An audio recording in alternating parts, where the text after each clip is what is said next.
గోళ ప్రియులకు వింతలను వీక్షించాలని భావించే వారికి గుడ్ న్యూస్. కార్తీక పౌర్ణమి రోజున ఆకాశంలో అద్భుత దృశ్యం ఆవిష్కృతం కానుంది.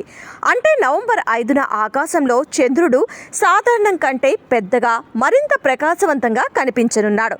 దీన్నే బీవర్ సూపర్ మూన్ గాను పిలుస్తారు.